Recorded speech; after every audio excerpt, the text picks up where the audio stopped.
अर्जुन को देखा पितामह ने, अर्जुन से प्रश्न किया, अर्जुन ये जो पीतांबरधारी हैं इनको तुम पहचानते हो? अर्जुन ने कहा, इनको कौन नहीं जानता पितामह। तो बताओ तुम्हारे इनसे कौन कौन से नाते हैं, नातों के विषय में हमको बताओ। बोले ये मेरे तो बहनोई, मैं इनका बहनोई भी लगता हूँ, वैसे ये मेरे मामा के बेटा भी हैं और ये मेरे सुहृद हैं, ये मेरे सारथी हैं, ये मेरे प्रिय हैं। तो कितने नाते हैं? बोले यम मन्यसे मातुलेयम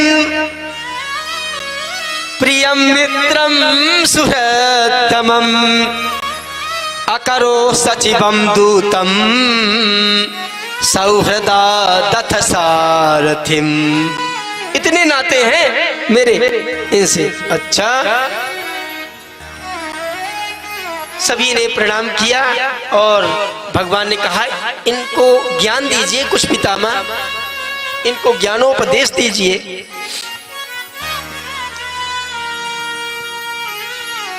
भगवान की स्तुति कर रहे हैं पितामह। सर्वप्रथम क्या किया?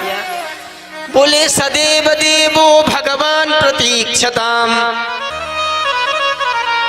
कलेवरम यावदिनं हिनोम्यहम् प्रसन्नहासारुणलोचनो लसन् मुखाम्बुजो ध्यान पथश्चतुर्भुजः। हे देव, सदैव देवो भगवान प्रतीक्षता, मैं तो आपकी प्रतीक्षा कर रहा था और आए हैं, तो ऐसे ही मत खड़े रहिए, आप मुस्कुराइए। आपका लटका हुआ चेहरा देखने के लिए थोड़ी आपका स्मरण किया। आपके मुख में मुस्कान होनी चाहिए। देहांत काले तुम सामने हो, बंसी बजाते मन को लुभाते, यही गीत गाते मैं तननाथ त्यागूं, गोविंद दामोदर माधवेति। इस तरह से श्री पितामह जी भगवान के सामने निवेदन कर रहे हैं। देखिए, जब गिद्धराज जटायु के पंख कट गए और वो राम राम कह करके नीचे गिरे, तो भगवान बिना बुलाए गए गिद्धराज जटायु के पास। आगे पड़ा गिद्धपति देखा, सुमिरत राम चरण चिन्ह रेखा। अपने से गए। क्यों गए? क्योंकि एक अबला नारी की रक्षा के लिए वो अपने पंख कटवा दिए। और भगवान स्वयं कहते हैं कि परहित बस जिनके मन माही, तिन कहाँ जग दुर्लभ कछु नाही। जो दूसरे के हित के लिए अपने प्राण त्यागता है, उसको इस जग में किसी भी प्रकार का कोई कष्ट नहीं, कोई कमी नहीं होगी। और यहाँ भीष्म पितामह ने द्रौपदी की लज्जा लुट रही थी, चीर हरण हो रहा था, उस समय नहीं बोले, इसलिए इतना कष्ट पाए। और भगवान का स्मरण कर रहे हैं, प्रतीक्षा कर रहे हैं, तब भगवान गए। गिद्धराज जटायु ने राम राम किया है, स्मरण करते रहे, परंतु भगवान तो अपने से गए और गिद्धराज जटायु को गोद में रख लिया भगवान ने। अभी वो नेत्र बंद किए हैं। गिद्ध को गोद में राखी कृपा निधि, नयन सरोजन में भरी बारी। 12 बार संहारत पंख, जटायु की धूल जटान सुझारी। राघवेंद्र ने अपने जटाओं से श्री गिद्धराज जटायु के धूल को झड़ा रहे हैं। अब देखो, गिद्धराज सोचने लगे, जटायु सोचने लगे, यदि ये मेरे कोई परिचित का आ गया, मैंने नेत्र खोल के इसको देख लिया और ये भी रोएगा, मैं भी इसको देखकर रोऊंगा तो रोते रोते मर जाऊंगा, तो फिर मरने रोने के लिए जन्म लेना पड़ेगा।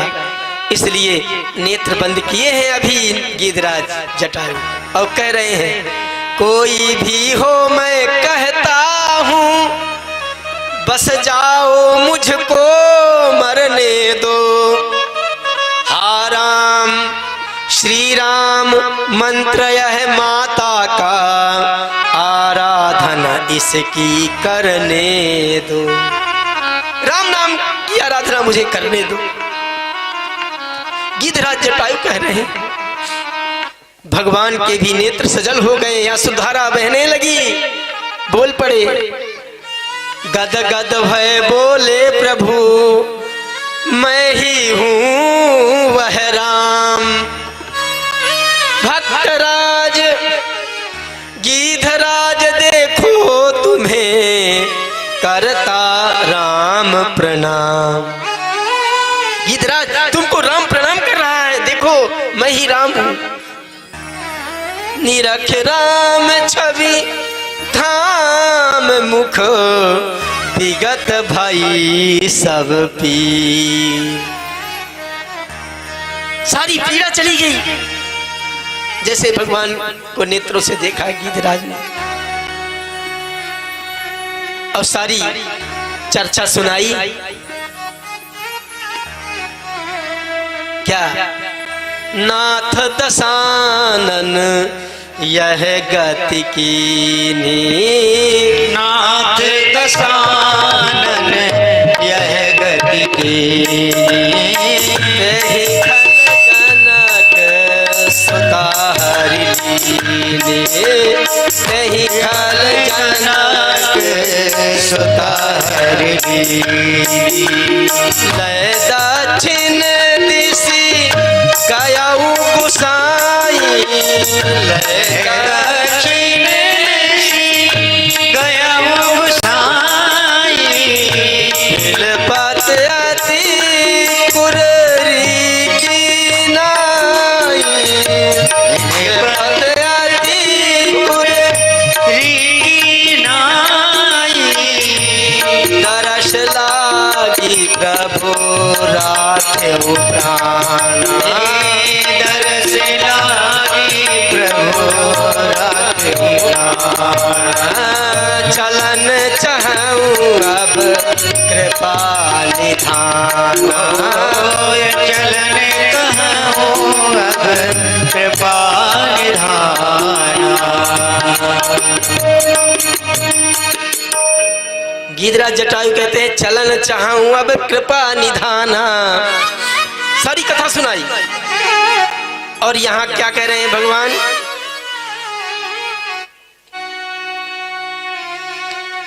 भगवान कह रहे हैं गिद्धराज जटायु से, राम कहा तनु राखहु ताता। मुख मुस्काय कही प्रभु बाता। स्वयं मुस्कुराए और कहा कि अभी शरीर तुम रखो, मैं स्वस्थ कर देता हूं। और यहाँ पितामह कह रहे हैं भगवान सदैव देवो भगवान प्रतीक्षताम। मैं तो आपकी प्रतीक्षा कर रहा था। कलेवरम यावदिनम हिनोम्यहम, कि आप दर्शन दें और मैं अपने कलेवर शरीर को त्याग करूं। परंतु आप अभी आए हैं, प्रतीक्षा करवाई है, तो अब थोड़ी सी प्रतीक्षा मैं भी करवाऊंगा। भगवान की दिव्य स्तुति की। स्तुति करने के बाद भगवान ने कहा पितामह आप इनको ज्ञान दीजिए पांडवों को। तब दान धर्मान राज धर्मान मोक्ष धर्मान विभाग सह स्त्री धर्मान भगवत धर्मान समासभ्यास योगतः, सभी प्रकार के धर्मों का वर्णन किया है, ज्ञान दिया, दिव्य उपदेश दिया। और फिर भगवान से निवेदन करने लगे। पितामह बोले भगवान मैं चाहता हूं कि अब मैं तो जाने वाला हूं, उत्तरायण की प्रतीक्षा में थे। सूर्य भी उत्तरायण है और भगवान भी उत्तरायण है। उत्तरा के गर्भ में जाकर परीक्षित की रक्षा करने वाले भगवान का नाम उत्तरायण।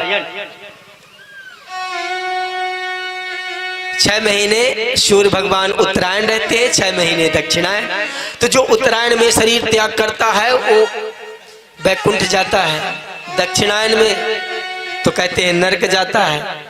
परंतु जो भगवान कृष्ण का स्मरण, नारायण का स्मरण करके किसी भी आयन में शरीर त्यागता है उसको भगवत धाम ही मिलता है, क्योंकि भगवान का भी नाम है उत्तरायण। उत्तरायाः आयनम निवासो यस्य सः उत्तरायणम। उत्तरा के गर्भ में जाकर परीक्षित की रक्षा करने वाले भगवान कृष्ण का नाम है उत्तरायण। तो भगवान कृष्ण को देखकर कहने लगे पितामह की भगवान, मैं चाहता हूं, मेरे ऊपर एक जिम्मेवारी है। वो जिम्मेवारी क्या है? मेरी एक पुत्री है, उसका विवाह नहीं हुआ, तो मैं सोचता हूं कि मरने के पहले उसका विवाह कर देता, इसके बाद शरीर त्याग कर जाता, तो किसी को कोई शिकायत नहीं रहती। महाराज हंसने लगे भगवान, बोले पितामह विवाह तो तुम्हारा हुआ नहीं है और पुत्री कहां से आ गई? पितामह बोल पड़े, भगवान मैंने ये मेरी जो मति है ना, इसको मैंने अपनी पुत्री बना लिया, इतिमति। तो इसके योग कोई पति नहीं मिला। बोलना जैसे बुद्धिमान होशियार पुत्री हो, गुणवती हो, वैसे पति भी तो चाहिए उसको। और ये बड़ी बड़ी ही बुद्धिमती है। अच्छा तो इसमें कितनी प्रकार के गुण हैं? बोले मत सोचिए महाराज, मत पूछिए, ऐसी कोई मति नहीं जिसमें कोई न कोई तृष्णा ना हो। किसी में वित्तेषणा है, किसी में लोकेषणा है, किसी में पुत्रेषणा है, किसी न किसी मति में ये तीनों है, किसी में एक एक है। परंतु ये मति ऐसी है, इति मति रूपकल्पिता वितृष्णा भगवती सात्वत पुंगवे विभूम्नि ससुखमुपगते क्वचित् विहर्तुं प्रकृतिमुपे योषि यद्भव प्रवाह। इति मति, ये मति रूपी मेरी पुत्री है, इसका विवाह करना चाहता हूं। ठीक है। तो भगवान का स्मरण करने से भगवान को पति रूप में पाने के लिए अपने मति रूपी पुत्री का विवाह भगवान से किसने किया? पितामह ने। हम भी विवाह करें अपने मति का, मति रूपी पुत्री का, तो किससे करें? भगवान से करें। अब देखिए इतनी उम्र हो गई है पितामह की, परंतु पितामह मरने के लिए भगवान, देह त्याग करने के लिए भगवान के दर्शन करते हुए जाना चाहते हैं।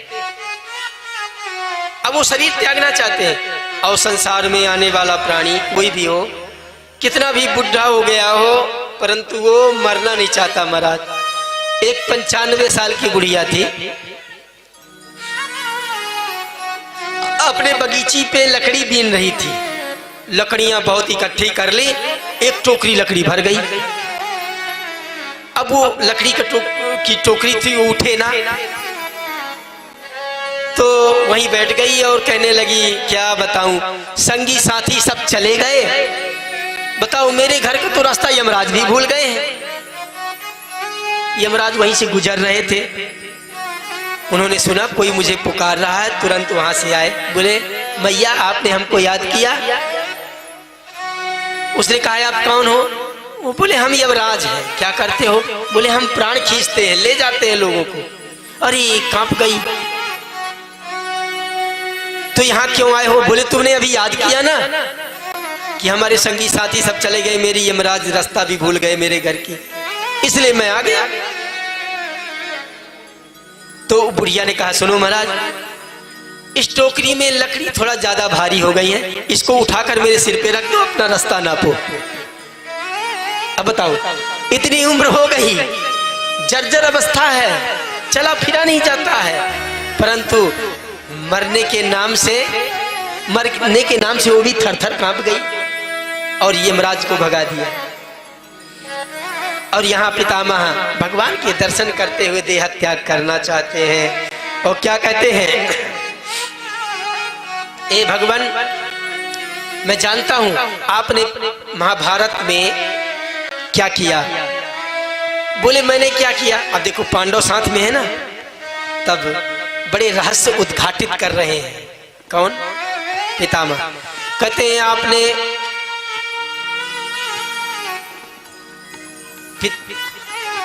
पूरे महाभारत में शस्त्र नहीं उठाने की जो प्रतिज्ञा की थी, तो मैंने भी कह दिया था, आपके सामने ही बोला था कि आज जो हरिहीन शस्त्र गहाऊं तो लाजूं गंगा जननी को, मैं शांतनु सुत न कहाऊं। यदि मैं भगवान के हाथ में अस्त्र धारण नहीं करा लिया तो मैं भी शांतनु बिहारी नहीं, मैं भी गंगा का पुत्र नहीं। ऐसी प्रतिज्ञा मैंने भी की थी। और जब युद्ध होने लगा, अर्जुन का मुकुट गिर गया, बाजूबंद टूट गया, 2-4 बाण आपके चरणों में भी गए, अर्जुन को मैंने घायल कर दिया। तब आपने सारी प्रतिज्ञा भूल करके और प्रतिज्ञा को भूलकर अपने रथ से कूद पड़े और पहिए को ही, रथ के पहियों को लेकर के और मुझे मारने के लिए दौड़े। तो आप शेर की तरह थे तो हाथी से कम अपन भी नहीं थे। सिंह की तरह दौड़े आप। अब जैसे भगवान दौड़े तो भगवान के जो दुपट्टा पीतांबर था वो नीचे गिरा। अब बताओ नीचे क्यों गिरा वो पीतांबर? तो जैसे भगवान अपनी प्रतिज्ञा तोड़े तो धरती माता कांपने लगी और सोचने लगी ये नारायण है, इन्होंने अभी अभी मेरे को वचन दिया कि देवी चिंता मत करो, तुम्हारे भार को हल्का करूंगा, मैं आ गया हूं। अभी मेरे को वचन दिया, अभी प्रतिज्ञा तोड़कर मारने दौड़ चले, लेकर पहिया ही दौड़ चले। एक ऐसी प्रतिज्ञा। तो भगवान का दुपट्टा पीतांबर, भगवान ने पीतांबर को आदेश दिया, जाओ जाओ भूदेवी को सांत्वना दो कि देवी तुम्हारे भार को हल्का करने के लिए ही आया हूं, ये तो मेरा भक्त है, ये भक्त के लिए अपनी प्रतिज्ञा तोड़ रहा हूं। जैसे पिता पुत्र के बीच में बहस होती है ना, तो पिता कहता है नहीं ये बात नहीं है, पुत्र कहता नहीं ऐसा ही है। तो पुत्र के मन को रखने के लिए सही बात भी होती है, फिर भी पिता चुप रह जाए, कोई बात नहीं, जैसा तू कह रहा हो ऐसा ही। तो भगवान है परम पिता, अपने भक्त परम भक्त श्री भीष्म जी के वचन को रखने के लिए उन्होंने अपनी प्रतिज्ञा तोड़ दी है। तो कह रहे हैं स्थितवती परसैनिकायु रक्षणा हतवती पार्थ सखे रतिर्ममास्तु। ये पांडवों ने नहीं मारा सेना को, सेना किसने मारा? भगवान के सुदर्शन चक्र। मैं देख रहा था आपका सुदर्शन चक्र ही सब कुछ कर रहा था। किसी की गदा से जो निकला, बाण से जो निकला, वो सब आपके चक्र का कमाल था प्रभु।